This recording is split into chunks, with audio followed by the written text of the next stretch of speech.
So hi guys, Grace here. Welcome to vlog number 3. This will be the first in a series of art haul videos. So about once a year or so, I will allow myself to buy a good amount of art supplies and usually new stuff to kind of try them out, play around with it, and also as a present to myself, once a year, I will spend quite a bit.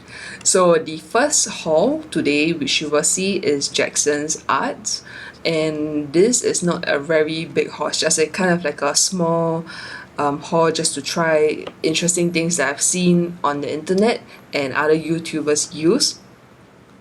So what I've done today is I have swatched everything off camera because I wasn't sure I wanted to film another long video so soon. I tend to draw and paint very slowly, even just swatches, so I didn't want to make yet another hour-long video for vlog number 3. Vlog number 4 will probably be on the Dick Blick art haul that I've gotten, and that I may do a really long video where I swatch everything on screen and just tell you funny things as we go along. And the last one will be stuff I got locally in a local art supply shop or local art supplies shops. So let's get started. So papers wise, I got 3 different papers, and then the first 2 is just this Legion Stonehenge test packs. I think this is a really good way for people to try the papers before committing to buying a pad so they don't go to waste. And these are about £1 each. Which you get quite a bit of paper actually, just that the size may be a bit small, but I think it's just a good way to try them out first. So this is the Aqua cold pressed black watercolor paper. This is the Stonehenge colors, which gives you 5 different colors, and you get 3 sheets each of the 5 colors. So apparently it's good for drawing techniques, so I've tested all the color pencils on this paper today. And then for this, I have used some of the gouache as well as the white colored pencils on the black watercolor paper. The next paper will be the Botanical Ultra Smooth. So this was very surprising that it wasn't expensive. This was only £3.67 for an A5 pad of 10 sheets, 50% cotton watercolor paper, and hot press, 300 GSM also. So this is pretty good quality paper considering the price, and I saw so many people buy this and try this, and I thought it was going to be closer to, like, say, the Archer's prices, or at least the Fabriano Studio prices, but this was surprisingly a lot cheaper. So if I do end up liking this, I will probably purchase more of it soon when I run out of this pad. So let's get started with what I have on the white, on the black test sheet. The first is actually this Stabilo all-surface pencil. It says it's able to write on all these surfaces. I've tested it on the wood as well, and because it is water soluble, you can just go at it with like a wet rag or a wet sponge, and it comes off very quickly, and it gets very good opacity. It's just that the lead is very soft, so you can't get it, but you can see how how soft it is that you can actually draw on my finger as well. So yeah, so it is something I think you can only use as a final layer for highlights, probably on your watercolor paintings or maybe on color pencil drawings. So with water, it loses a lot of its opacity, and I don't think it's really meant to be used as a watercolor pencil in this sense. It's probably actually made for people that work with wood or metal to just mark out really quickly, and you can just wipe the marking away off with just a wet rag. So as a art supply, I guess, like I said, you can probably only use it as like the final layer for highlights. The next white art supply here is the Caran Neo Color 1. So I got it in white, also for the similar purpose of adding highlights, and this has very good opacity, and you can get a very thick, not say thick layout, you can get this very opaque color very quickly without much pressure. So I really like this. The only thing about crayons is that you may not be able to get as fine point as, like, say, a color pencil, so it may be a little bit hard to control if you're using it for really small areas. The next two swatches here are actually the acrylic gouache. So you can see the shininess of, like, what do you call this, like the iridescence color. I don't think it's even color then, just the sparkles, and then this is another gouache. So these two gouaches are the Turner acrylic gouache as well as the Holbein acrylic gouache. So Holbein acrylic gouache, I got it in blue green, one of my favorite colors, and that's why I got it. And you can see the swatch here. You can tell how opaque it is. You can barely see any of the black of the paper show through. And the next, this I have no idea why I bought. Personally, I do not like, and I do not own, and I do not use any iridescence paints or pencils or what you call it. The closest I ever come to using a sparkly material is the Daniel Smith Primatech line of watercolors, where, for example, let's say some colors such as like the rhodonite has a bit of sparkle to it, but I do not use any of the iridescence or the duochrome range, for example, simply because I don't really enjoy like this sparkly look to it. And this is the Lame Marine Sapphire. I'm not sure if it's Lame. This is like E with the little thing at the top. So marine sapphire, sparkly color. And the worst thing of it is that it smells really bad. It smells like glue to me, and it looks like glue as well. So there's not really any color to it. All you see is just sparkles, and it just looks like sparkles like suspended in glue, like clear glue. So I've tried it on white paper as well. So these are the swatches, the Holbein acrylic gouache, good performance, very opaque as expected, but this is what it looks like on white paper. The body of the paint doesn't seem to have a lot of color. It's just a very slight tinge of blue, but the smell is really bad, and even when it's dry, I can still smell it. So I don't know if it's me being very sensitive to smells, but I personally might probably just give this away because I just can't deal with such strong smelling paints, and that's also why I lean towards using watercolors or gouache more than acrylics or oils, because I just can't stand the smell. So yeah. The next gouache is this Vallejo acrylic gouache, and this is in the red violet. I got this because it was just cheap. This is 35. So the Holbein and the Turner were about £4 and a bit each for 20 ml, and this was only £183 for 35 ml. So just out of curiosity, I decided to buy one color to try. They were also out of stock on so many colors, and this was one of the few options left.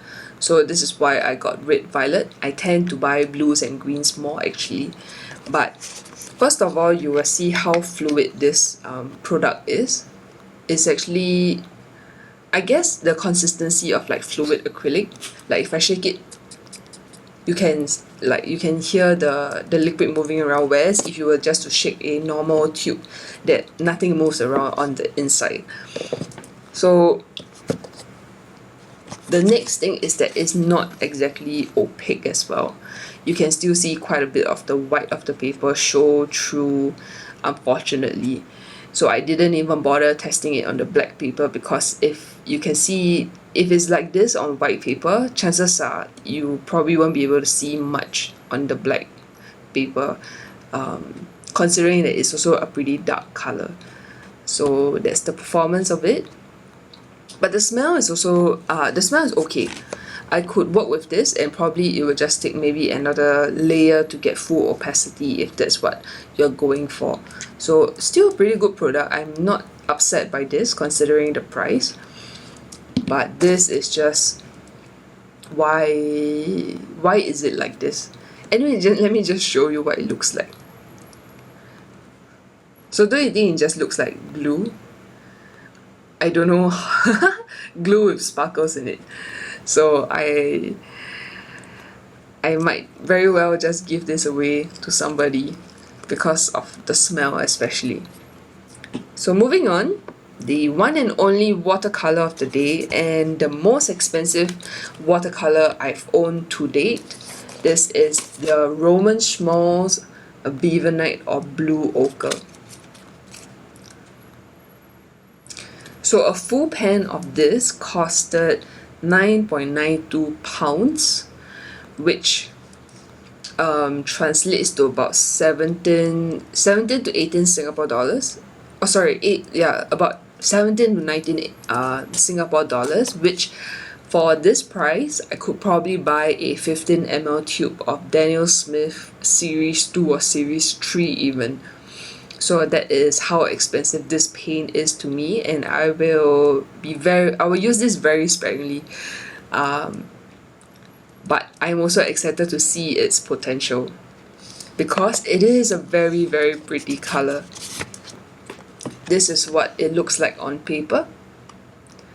So very nice and interesting granulation, and despite its name of blue ochre, I actually think it leans a little bit more green than blue, and in general it looks more grey. So I don't know why. I think it's just called blue ochre because of the mineral that was used, but in paint it doesn't really seem to be that like blue at all. It just looks kind of greenish grey. Still, it is a very pretty color, and I'm very excited to use this properly.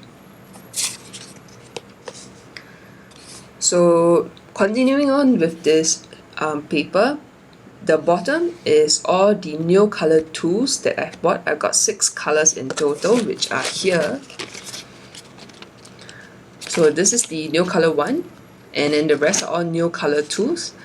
I've got Sahara yellow, salmon pink again, and then this is Payne's grey, dark green. This is malachite green again. You can tell very clearly what my color preferences are, and sapphire blue. So 6 of them, which I have swatched out over here. So I wish I knew about this product earlier. This is my first time trying, and I'm honestly very impressed by how it turned out. So I laid colors directly on the paper, and for the bottom half of the rectangle I spread it out and I put it out into kind of like a watercolor wash kind of feel, and it dissolves, I would say 98 to 99%. You can barely tell where the original rectangle was drawn. So this two you could probably tell a little bit that the rectangle that I've drawn on paper that ends about here. But for the rest, honestly, it's really not obvious at all. So the water solubility is very, very good. And personally, I think this would be a much more convenient way of drawing on the go compared to bringing around a watercolor tin. So this could be a very good option for people who want to draw outdoors or want to travel with their art supplies. First and foremost, you don't have to bother with having like water pots and everything. You could just apply the color directly to paper and just use a water brush. So very convenient, and at the same time you don't have to worry about it spilling because it is a crayon, and you could just easily put this into a bag or something. So how soft and creamy these are, you can tell by how stained this paper box is. So I put it along with my other stuff, but it stained everything. I had to do a massive cleanup, and I realized it was because of these crayons. So this has never left my desk.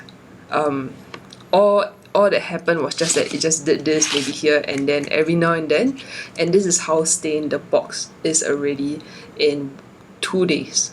So this is how soft and creamy they are, and you can tell how opaque they are. You can't see any white of the paper show through at all.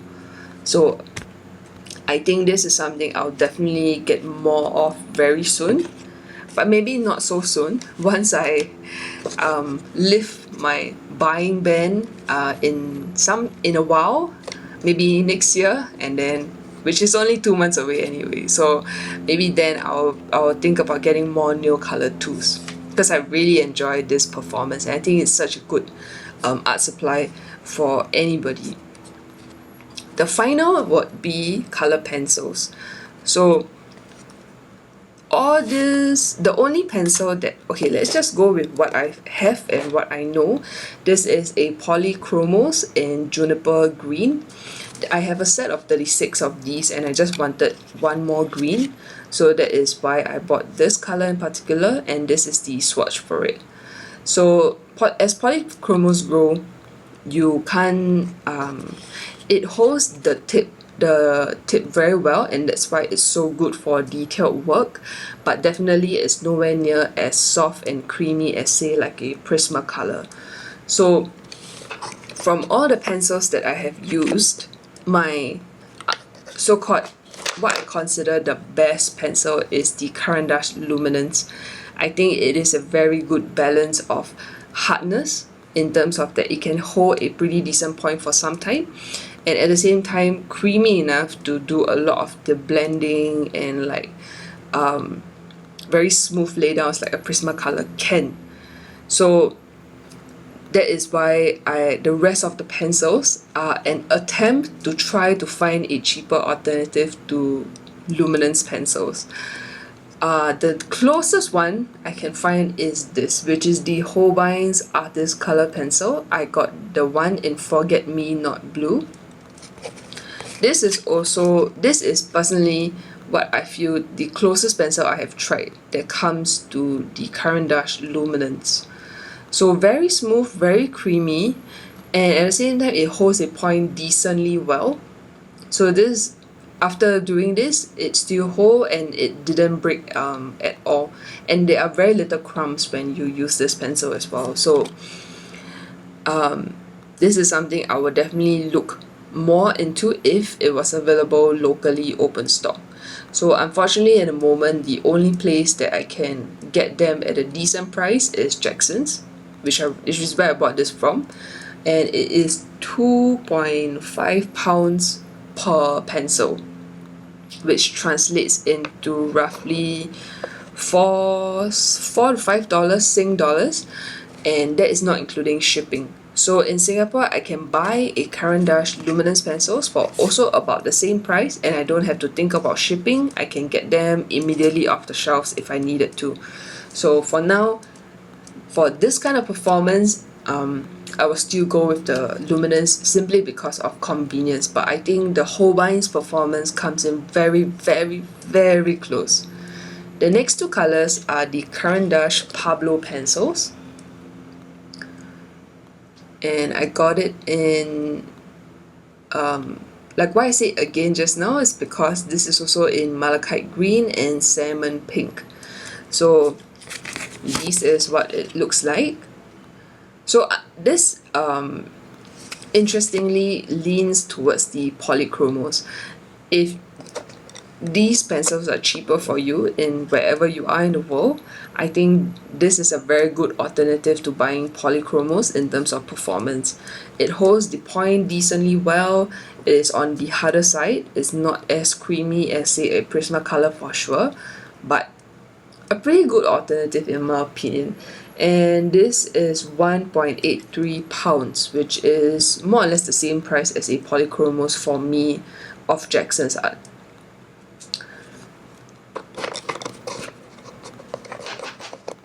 But again, I will still go with Polychromos because I can also get them open stock here in Singapore. So this was, I bought this. Honestly, I don't know why I bought it from Jackson's because I can get it here in Singapore. But maybe it was sold out when I ordered it though. I think that was why. But if you can get Pablo open stock, go for it over the Polychromos any day. But for me, it's about the same price, so not much difference. The last three supplies are this color pencils. I have no idea how to pronounce this properly, so I'm not going to try. And these do not have the color names on the barrels, they only have the colors as well as a number code at the end of it. So from the invoice that I'm looking at, this is dark green, this is ice green, and this is candy pink.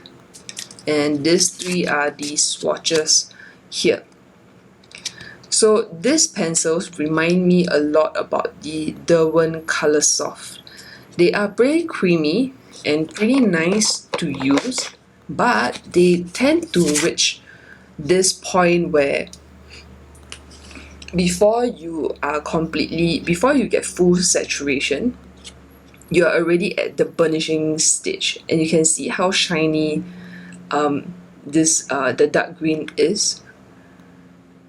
So even for instance, if you were to compare it to the rest, right, it is nowhere near as shiny. I could add more pigment if I wanted to, but there is no way, and you can very clearly tell how hard I pressed by the two horizontal lines at the top to try to add more pigment to this swatch. So that is the limitation, and something that I find also that happens with the Derwent Color Soft. So that's why I moved away from using those. And unfortunately, I don't think I'll be buying any more of these pencils for now. So yeah, that is something that I do not like. I don't know why some pencils do this though, and I don't know how to stop this from happening as well. So that is the art haul for today. I am very happy to show what I've gotten to you guys. Hopefully, if you are thinking about getting any of these items, maybe this would be a good way to see if you could possibly enjoy them. And if you have any questions about the stuff I've gotten or stuff that I've shown, please feel free to ask, and I will definitely try my best to answer them to the best of my abilities if I have experience with them. So thank you for watching. I'll see you in the next vlog, which is the long swatching video of the Dick Blicks art supplies. So I'll see you in vlog number 4. Bye!